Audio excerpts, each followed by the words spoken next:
Good morning students. हम भारत की खोज का चैप्टर 3 सिंधु घाटी सभ्यता पढ़ रहे थे, उसे आगे कंटिन्यू रखते हैं।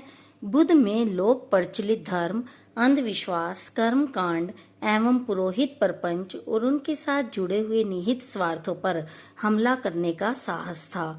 ठीक है ना बेटा। महात्मा बुद्ध ने उन सभी जो पुरोहित थे, लोगों को भरमाते थे, आडंबर पाखंड इन पे ज्यादा जोर देते थे, तो उन सब के विरुद्ध वो विद्रोह करने की शक्ति रखते थे। उन सब का विरोध उन्होंने किया। उन्होंने आध्यात्मिक, धर्म, वैज्ञानिक नजरिए की तथा चमत्कारों, अलौकिक व्यापारों आदि की भी निंदा की। जो ये और पंडित वगैरह होते थे, बाबा वगैरह होते थे, जैसे लोगों को चमत्कार करके भरमाते हैं, उनकी भी इन्होंने निंदा की। उनका आग्रह तर्क, विवेक और अनुभव पर था। उनका बल नैतिकता पर था। उनकी पद्धति मनोवैज्ञानिक विश्लेषण की थी। ऐसा मनोविज्ञान जिसमें आत्मा के लिए जगह नहीं थी।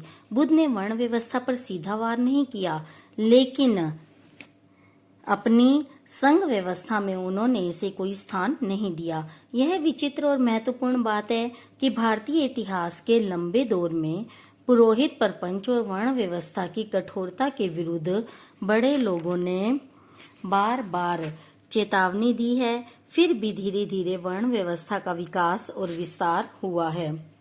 इसमें भारतीय जीवन के हर पहलू को अपने शिकंजे में जकड़ लिया है। जात के विरोधियों के बहुत से अनुयायी हुए, पर समय के साथ उनके समुदाय की अपनी एक अलग जात बन गई।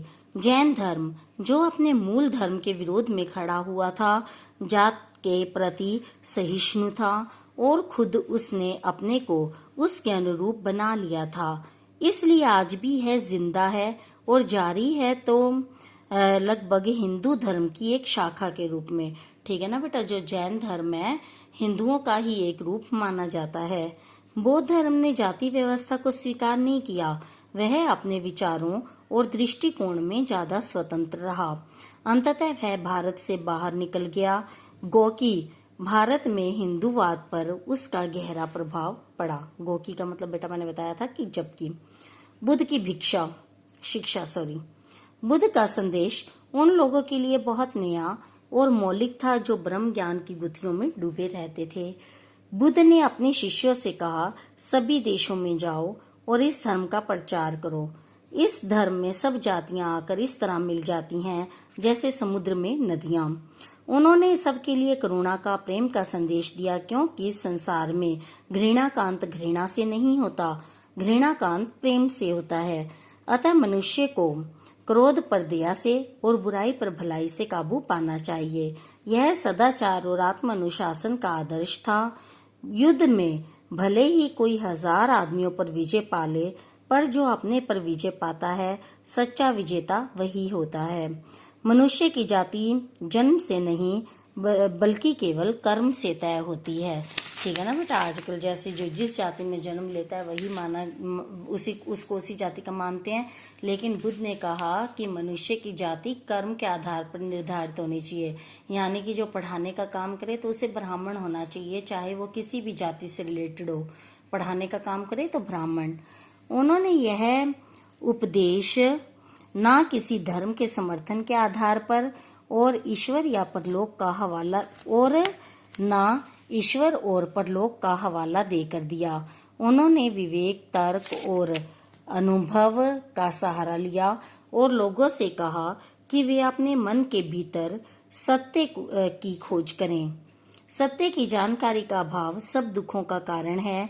ईश्वर या पर ब्रह्म का अस्तित्व है या नहीं, उन्होंने नहीं बताया। वे ना उसे स्वीकार करते हैं ना इनकार। जहाँ जानकारी संभव नहीं है वहाँ हमें निर्णय नहीं देना चाहिए। इसलिए हमें अपने आप को उन्हीं चीजों तक सीमित रखना चाहिए जिन्हें हम देख सकते हैं। ठीक है ना बेटा। जिन चीजों की हमें जानकारी नहीं है उसके बारे में तो हम अपने कोई विचार प्रकट ना करें तो बेटर है, क्योंकि हमें जब जानकारी नहीं है तो क्या विचार प्रकट करेंगे। और जिनके बारे में हम निश्चित जानकारी हासिल कर सकते हैं। बुद्ध की पद्धति मनोवैज्ञानिक विश्लेषण की पद्धति थी और इस बात की जानकारी हैरत में डालने वाली है कि अधुनातन विज्ञानों के बारे में उनकी अंतर्दृष्टि कितनी गहरी थी। जीवन में वेदना और दुख पर बौद्ध धर्म में बहुत बल दिया गया है।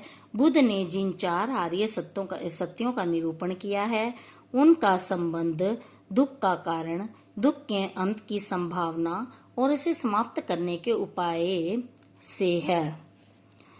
दुख की स्थिति के अंत में निर्वाण की प्राप्ति होती है। बेटा, निर्वाण मीन्स मृत्यु। ठीक है। बुद्ध का मार्ग मध्यम मार्ग था। यह अतिशय भोग और अतिशय तप के बीच का रास्ता है, यानी कि ना तो बहुत ज्यादा भोग विलास हो और ना ही बहुत ज्यादा शरीर को कष्ट देके तप किया जाए। उसके बीच का मार्ग अपनाओ। अपने शरीर को कष्ट देने के अनुभव के बाद उन्होंने कहा, जो व्यक्ति अपनी शक्ति खो देता है वह सही रास्ते पर नहीं बढ़ सकता। यह मध्यम मार्ग आर्यों का अष्टांग मार्ग था। सही विश्वास, सही आकांक्षाएं, सही वचन, सही आचरण, जीवन यापन का सही ढंग, सही प्रयास, सही विचार और सही आनंद। बुद्ध ने अपने शिष्यों को वही बातें बताई जो उनके विचार से वे लोग समझ सकते थे और उनके अनुसार आचरण कर सकते थे। कहा जाता है कि एक बार उन्होंने अपने हाथ में कुछ सूखी पत्तियां लेकर अपने प्रिय शिष्य आनंद से पूछा, उनके हाथ में जो पत्तियां हैं उनके अलावा भी कहीं कोई पत्ती है या नहीं है?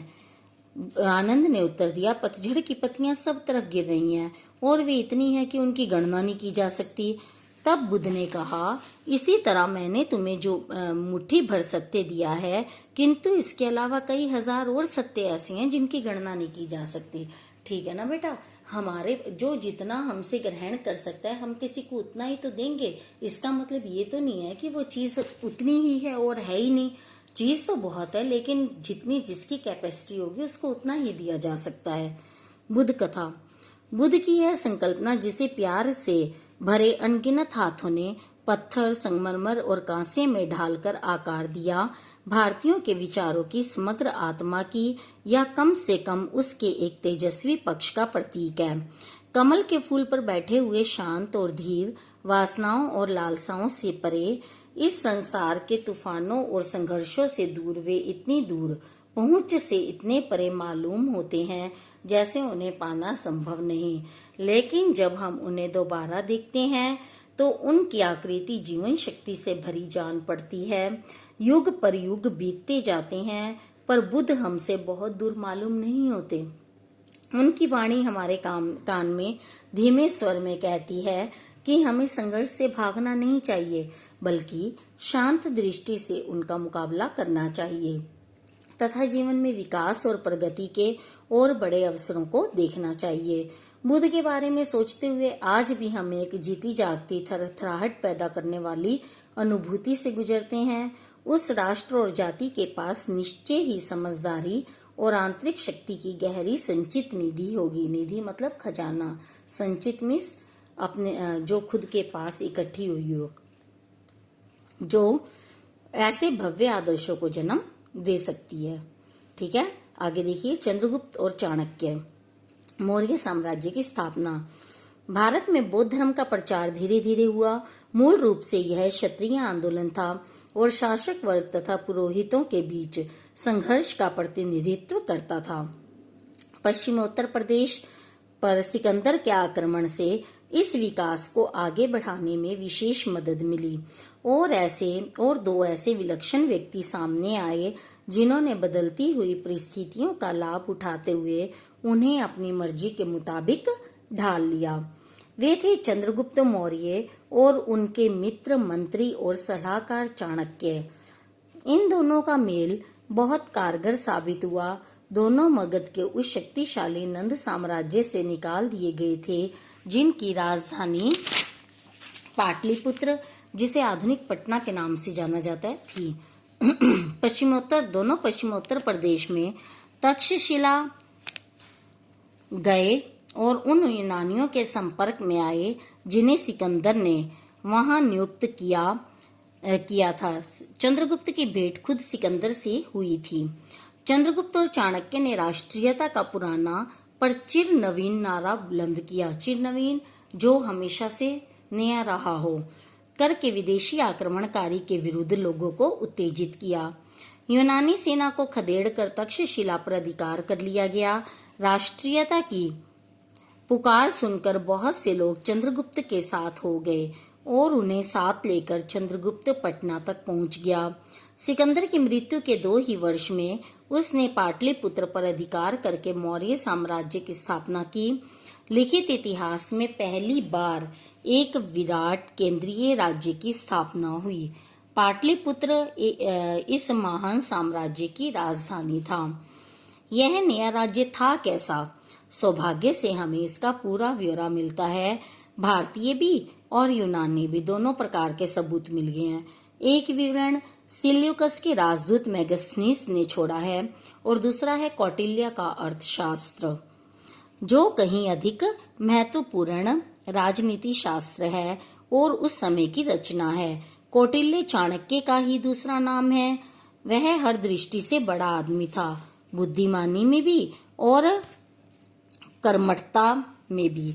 इस युग के बारे में एक प्राचीन भारतीय नाटक है मुद्रा राक्षस। इस नाटक में चाणक्य की तस्वीर उभरती है, साहसी और षड्यंत्री, अभिमानी और प्रतिशोधी, जो ना कभी अपमान को भूलता है और ना अपने लक्ष्य को ओझल होने देता है।